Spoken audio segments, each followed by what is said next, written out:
benar-benar mengasihi aku? Terus jawabannya, benar Tuhan, Kau tahu bahwa aku mengasihi Engkau. Loh nek jawabannya benar Tuhan, aku mengasihi Engkau, dia tidak nyangkal dong. Dia tidak berkhianat dong.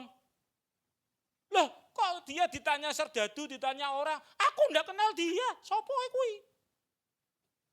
Kalau Simon itu mengasihi Yesus, dia tidak meninggalkan Yesus dong. Harusnya dia tetap fight. Dia pada jalur pelayanan Yesus. Betul? Loh kok kelakuannya badek kayak ngono, kok ngomongnya bener aku mengasihimu. Coba kritis sedikit ya Bapak Ibu ya, kalau baca ayat Alkitab, saya kadang kalau merenungkan tuh tak pikir lagi, tak baca sampai saya dapat insight-nya. Oh iya ini mau ngomong ini. Ini enggak make sense. Ini enggak pas ini, aneh ini. Ini aneh. Loh, apakah engkau mengasihi Yesus lebih dari mereka ini? Jawab Yesus, benar Tuhan, kau tahu bahwa aku mengasihi engkau. Bohong. Bohong. Maka Yesus tanya lagi, diulang lagi, tanya lagi, diulang lagi. Baru sampai ketiga kalinya Tuhan mungkin cukup puas jawabannya. Kata Yesus, gembalakanlah domba-dombaku. Nah kita mau bedah ayat ini Bapak Ibu. Ya ini sampai pada materinya. Nah, kita mau bedah ayat ini. Adakah yang aneh? Petrus menjawab dia mengasihi Yesus lebih dari mereka. Tapi dia meninggalkan Yesus dan berkumpul dengan teman-temannya. Siapa yang dimaksud dengan mereka? Dalam Yohanes 21 ayat 15. Siapa? Ayo siapa? Ulangi ya. Apakah engkau mengasihi aku lebih dari mereka ini? Siapa yang dimaksud dengan mereka? Siapa? Teman-temannya. Oh murid-murid yang lain. Oke. Murid-murid yang lain. Setuju? Apakah kamu mengasihi aku lebih dari murid-murid yang lain? Maksudnya gitu kan? Ya siapa yang itu? Setuju itu? Angkat tangan. Berarti ada yang gak setuju nih. Atau ada yang bingung ya, oke kita belajar bareng-bareng ya. Oke. Siapa yang dimaksud dengan mereka? Oke, kita belajar ya. Sesudah sarapan Yesus berkata pada Simon Petrus, Simon anak Yohanes, apakah engkau mengasihi aku lebih dari mereka ini? Mereka itu dalam bahasa Yunaninya tauton, katakan tauton. Tauton, ya ini generatif plural, ini kata umum dan itu jamak. Karena mereka, kan bukan singular kan, plural kan. Nah, ada gender dalam bahasa Yunani, itu ada maskulin, feminin, atau neuter. Ya, jadi dalam setiap kata bahasa Yunani, ya Pak Gembala pasti tahu, itu ada gendernya. Itu ada maskulin, ada feminin, atau neuter, netral, gender netral. Nah, ini aturan kemungkinan mereka itu adalah murid-murid Yesus yang lain, betul enggak? Karena kan murid-murid Yesus yang lain ini gendernya maskulin, apa ada murid yang perempuan? Kan enggak ada. Saat itu kan ahli Taurat semuanya kan laki-laki semua ya saat itu ya. Pengajar itu laki-laki semua. Nah, jadi kemungkinannya itu gendernya maskulin atau benda-benda, gendernya neuter. Enggak mungkin perempuan toh. Betul enggak? Dalam konteks ini ya, enggak mungkin perempuan. Nah, semua kata benda yang berakhiran on itu gendernya neuter. Netral. Semua kata yang berakhiran on, tadi merekanya siapa? Mereka itu apa? Tuton. Akhirannya apa? On. Berarti maskulin apa neuter? Neuter. Berarti mereka itu siapa? Benda-benda. Jadi siapakah mereka yang dimaksud Yesus? Nah, ini saya tafsirkan bebas ya, terjemahan bebas ya. Sesudah sarapan, Yesus berkata kepada Simon Petrus, Simon anak Yohanes, apakah engkau mengasihi aku lebih daripada kapal, jala, dan ikan banyak hasil tangkapan yang bisa digunakan untuk mengubah masa depanmu ini? Jawab Petrus kepadanya, engkau tahu Tuhan, aku pernah melakukan itu. Tapi sekarang, aku memilih engkau lebih dari semua benda dunia yang bisa memberikan harapan masa depan padaku. Masa depanku, aku mau gantungkan hanya kepada tanganmu. Ini terjemahan bebasnya. Bisa nangkap ya penjelasan saya panjang lebar ini ya? Oke. Pada malam hari ini, pertanyaan yang sama. Tuhan bertanya kepada Bapak Ibu semua. Hei anak-anakku, apakah kamu mengasihi aku lebih dari harta bendamu? Apakah kamu mengasihi Yesus lebih dari tokomu? Apakah kamu mengasihi Tuhan lebih dari pekerjaanmu, lebih dari karirmu, lebih daripada deposito duitmu, lebih pada jabatan karirmu, atau semua yang dunia bisa berikan untuk menjamin masa depanmu? Kamu mau menggantungkan hidupmu hanya kepada Tuhan atau kepada dunia ini? Banyak jemaat yang mengeksploitasi kuasa Tuhan untuk mencari kekayaan dunia. Rajin ibadah dengan tujuan mencari berkat dunia dan memuaskan ego. Banyak, tidak kurang. Orang-orang Kristen di zaman ini, mereka tuh rajin di gereja itu cari apa? Banyak juga orang jadi pendeta itu cari apa? Banyak loh. Yang tujuannya itu harta benda dunia. Kehidupan di dunia, diparkir di dunia ini. Tidak mengajak kita untuk menemukan Tuhan dan hidup mempunyai hidup yang berkualitas, hidup yang berkelimpahan sesuai yang apa yang Tuhan standarkan seharusnya. Maka itu produknya ya banyak kekristenan yang brengsek di zaman seperti ini. Visinya itu membuat gedung gereja yang gede-gede. Biar jemaahnya semua pakai mobil. Biar pendetanya juga ikut-ikutan jadi orang kaya. Banyak ya, saya tidak ngomong di tempat ini loh. Tapi bisa terjadi di semua gereja. Amin. Malam hari ini adalah pewahyuan yang khusus. Ya, Tuhan berbicara khusus kepada kita semua. Kita mau pilih Tuhan atau pilih dunia ini? Tidak bisa. Kita pilih dua-duanya, tidak bisa. Karena kamu tidak bisa menyembah pada dua Tuhan. Karena kamu kalau menyembah pada dua Tuhan, kamu akan jengkel ke yang satu nih pasti. Kamu tidak bisa memilih aku atau mamon. Itu jelas kok di Alkitab kok. Itu tema tersendiri kalau saya suruh ngupas itu panjang lebar, beda lagi sama ini. Ya, tapi ini Kristen yang salah konsep. Jangan sampai kita punya kehidupan Kristenan yang salah konsep. Di sisi lain dari kekristenan banyak pengajaran di gereja yang justru membuat jemaatnya lebih mengasihi Tuhan. Tujuannya itu berkat. Kamu akan diberkati. Sukanya apa? Doa Yabes. Nanti kapan-kapan ya saya tak kuat buat tentang doa Yabes. Gregetan saya. Loh, doa Yabes itu boleh enggak? Boleh. Tapi jangan terlalu dieksploitasi. Lah wong murid-murid Tuhan aja saya mikir gini loh. Lah murid-murid Tuhan tuh tanya sama Tuhan, "Guru, ajarkan kami berdoa." Saat itu Yabes kan perjanjian lama. Tuhan Yesus sudah ngerti doa Yabes. Betul enggak Pak Gembala? Sudah ada kan Yabes kan sebelum Yesus. Kalau Tuhan Yesus setuju, berdoalah kamu seperti Yabes berdoa. Benar? Saya pernah berdebat loh dengan seorang pendeta. Loh Yabes kan ada, beda loh. Loh kita mau doa Bapa kami apa doa Yabes? Doa seperti yang Yesus ajarkan.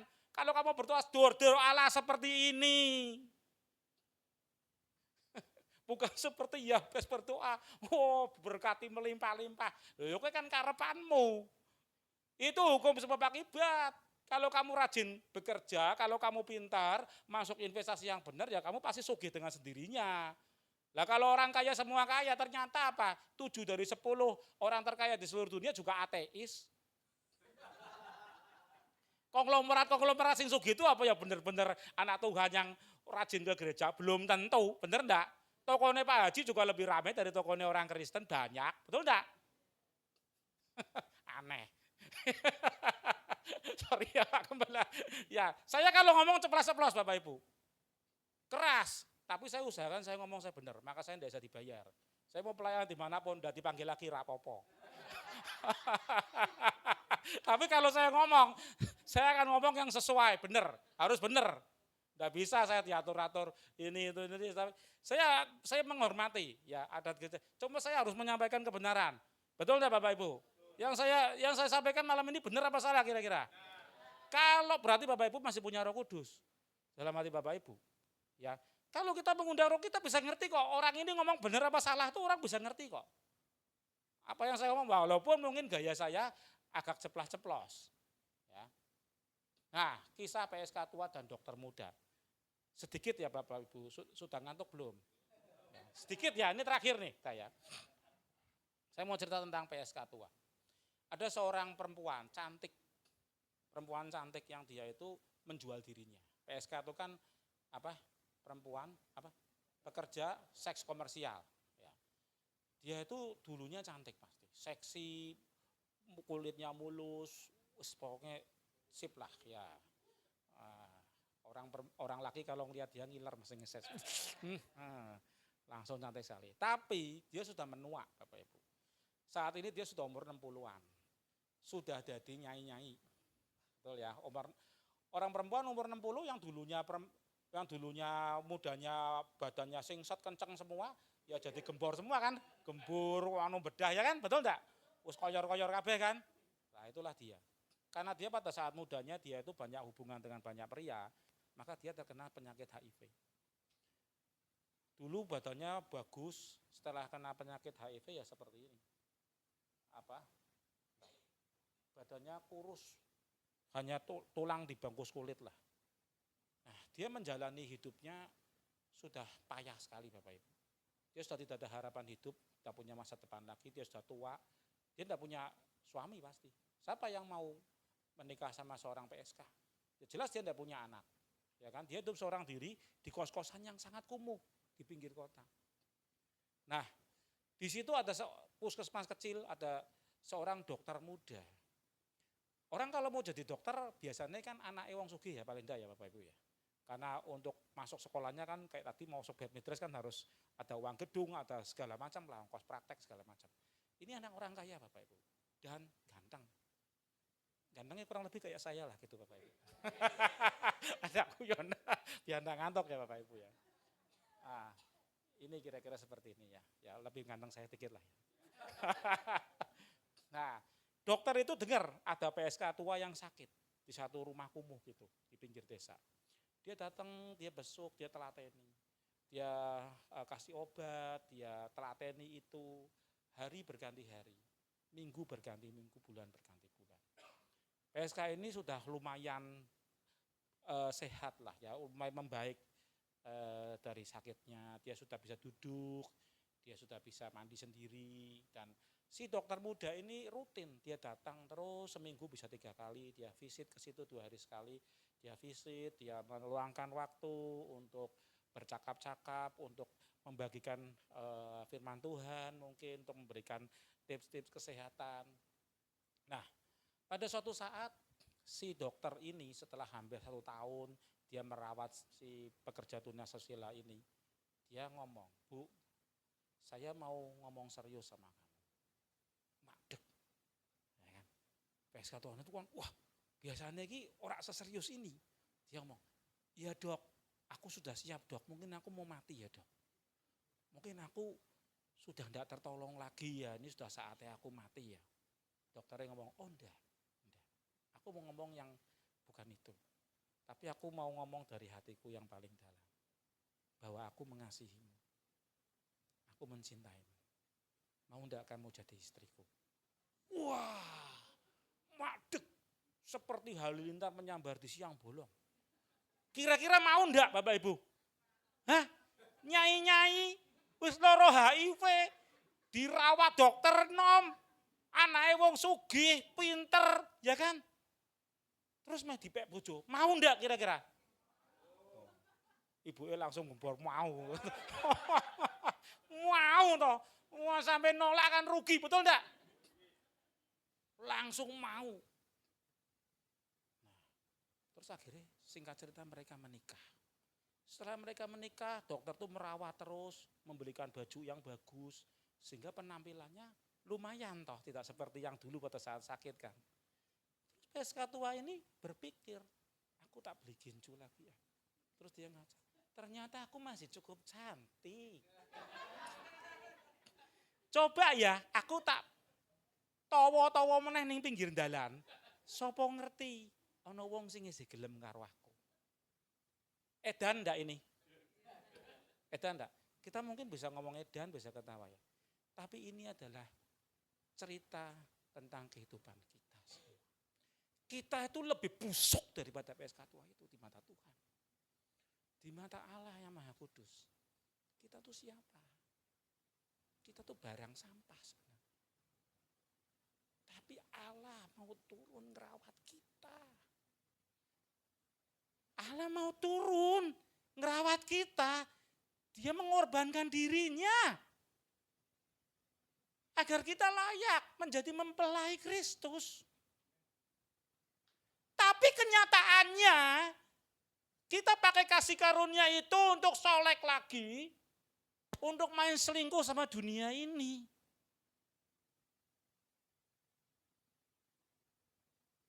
Mungkin Bapak Ibu tidak sadar. Tapi malam hari ini secara khusus saya mau ngomong bahwa PSK tua itu kita. Kita yang masih mau selingkuh dengan dunia ini. Kita yang lebih mengasihi dunia ini daripada Tuhan. Kita yang masih didrive oleh ego yang tinggi. Yang pengen nampak rohani saja tapi kehidupannya tidak ada perubahan. Sudah 10 tahun jadi Kristen, sudah 20 tahun jadi Kristen. Hidupnya masih saja duniawi. Masih mengejar duniawi, masih dihidup dengan dendam, iri, dengki, tidak bisa mengasihi, tidak bisa mengampuni orang yang bersalah. Itulah kita, PSK brengsek yang mengabaikan kasih karunia Tuhan. Seperti PSK tua tadi, yang menyelingkuhi dokter muda yang sudah merawat dia. Ini Yesus loh, lebih dari dokter. Dia sudah turun mati untuk tebus dosa kita semua. Kok kita masih mau berdosa lagi? Saya mau tantang Bapak Ibu semua. Siapa yang berani ngomong malam hari ini? Taruh tangan di dada kanan, di dada kiri kita. Tuhan, katakan,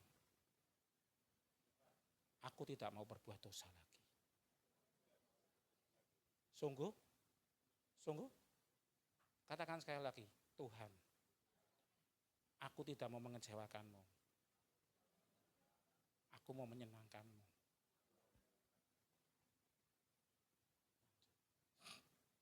Apa motivasi kita jujur mengikut Tuhan Yesus? Ya. Setelah menerima lawatan Roh Kudus, para rasul yang tadi punya segudang motivasi dan ambisi terselubung, para rasul memberikan segenap hidup mereka bagi pekerjaan Tuhan. Mereka all out. Mereka mati-matian, mereka dilawat oleh kuasa Roh Kudus yang dahsyat. Mengubah kehidupan mereka. Mereka bahkan martir. Ada yang digoreng hidup-hidup. Ada yang dipenggal kepalanya. Pak Petrus yang tadinya 3 kali menyangkal Yesus, disalib terbalik. Mereka all out bagi pekerjaan Tuhan. Bagaimana dengan kita? Maukah kita memberikan segenap hidup kita bagi Tuhan? Maukah kita hidup berkelimpahan, zoe, hidup yang sesuai dengan kehendak Allah? Hidup kita berubah, yuk kita pulang dari sini kita berubah. Sehingga mertua kita yang tadinya, wah ini gue menantu rewel banget, dia ini dikodai apa, malah kok bisa beda. Perbedaan kita itu terasa oleh orang-orang di sekitar kita, amin. Yuk kita merubah persepsi hidup kita, perspektif pandangan hidup kita. Dari dunia ini ke Tuhan. Mari kita fokus hanya Tuhan. Saya undang worship leader naik ke atas. Saya undang Bapak Ibu untuk berdiri. Kita mau memujikan satu lagu. Tuhan, ku mau menyenangkan-Mu. Tuhan, bentuklah hidup ini sebagai bejana bagi kemuliaan